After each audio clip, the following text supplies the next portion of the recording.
big game in that first half. JJ called it probably their best defense of the year at that point. Bucks tried to respond there in the third. They had a 38-point third quarter, but the Lakers set that tone early and really had a commanding lead.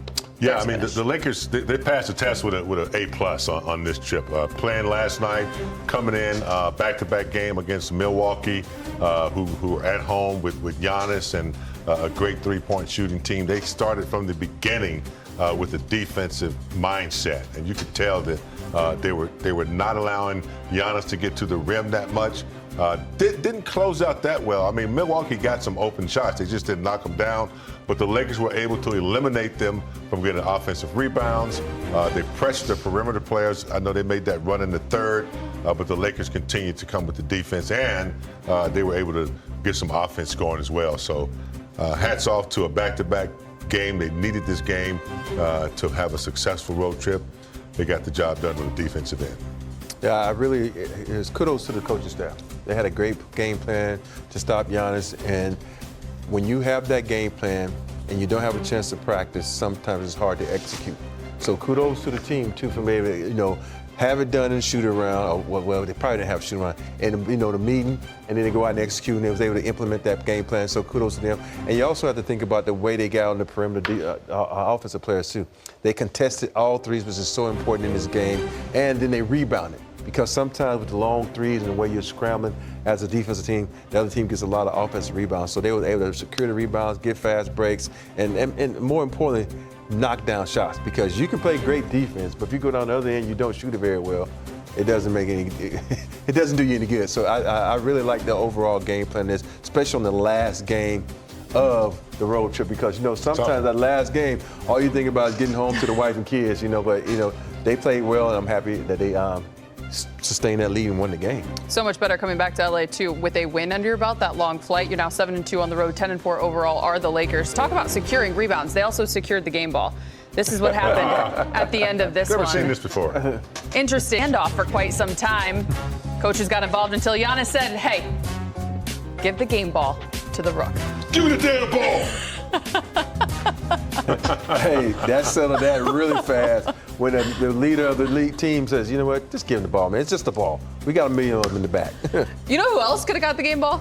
Luka Doncic. How about this? His 50th career 40-point game, which is his 6th with the Lakers. That ties him with Magic Johnson. Big game for 10th most in Laker history.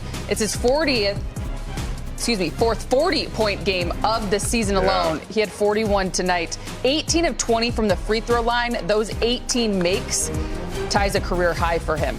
All the great names on there. You know what I like about Luka tonight is he knew this was the last game on the road trip, and he knew that they're going to need him to, get them going. And he came out aggressive. He came out, looking for his shot early. Also finding Ayton. I don't know. Ayton must have had about 5 lobs tonight between Austin and Luka. But Luka, he wanted this team to come out and have a good start, and he got them going early, knocking down some big shots and also dissecting the defense for nice passes. Man, to me, when you watch this game plan, it was very good. Luka was in attack mode. He was in lob mode. And I talked about that earlier. Which mode are you going to be in? Are you going to be shoot a lot, pass a lot, or in the middle? He was directly in the middle. And plus, what was really good, he got to the free throw line 20 times, 18 for 20. So that means you're on the attack. Luka is one of those rare players that can draw so many fouls and get to the free throw line. So, he had a little problem shooting free throws, but tonight he knocked them down. Not that it matters, but this game obviously featured 1 and 2 in terms of scores in the league, and Luka holds that. Continues after tonight with the 41. Giannis Antetokounmpo, who is right behind him, pours in 32. Austin Reaves, big game. Let's just go down the list in terms of contribution.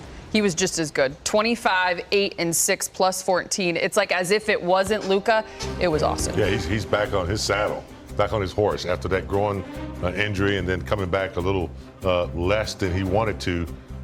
And Austin, consistency, attack mode, get to the free throw line, creating situations where he could throw that pass to Ayton, and just a shot maker. So aggressive and back to accustomed to. He's healthy now. I think the groin is fully healed, and so that's what we expect. For me, I knew, we talked about who has the advantage, and I felt like the guard play for the Lakers with a bigger advantage, and tonight they showed it. Him having 25 and combined starting guards for them was at 25. So you look at, he had an advantage. I think this is very rare that he's probably taller than most guards that guard him. In this case, he was taller, he was more athletic too, which is, hey, is he our next Kobe Bryant? I'm just kidding, people. I'm just kidding. But no, he had a great opportunity to show his thing tonight and show that when you got the size advantage and the skill advantage, you take over, and that's what he did tonight. I know we talked in the green room about how social media didn't exist during your day, but it does now, so you have to be careful and remind people you are kidding. People. I like, if he is our next Kobe Bryant, we all gonna be happy. Yeah, I tell you that. Indeed. You wanted to focus on the bigs, and when you look at a night like DeAndre Ayton, you wanted him to be in attack mode, impose his will early. Another 20-10 game for him, along with a block and a couple of steals. Double-double. And defensively, I thought, held his ground. I mean, he was active in the paint where he think he can get the basketball, and I think tonight we saw that 4 or 5 lobs tonight. He's just an exceptional player. He's starting to really understand his teammates, understand what Luka wants out of him, what Reaves, how they played with him, and how he puts himself in position to score buckets. So good performance. Yeah, I think they're understanding him too, because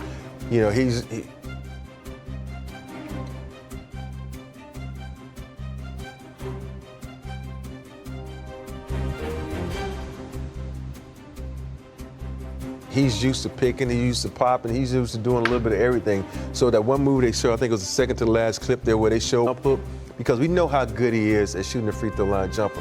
Yeah, if Miles Turner was on him, he shot the jumper. If the Greek Freak was on him, he shot the jumper.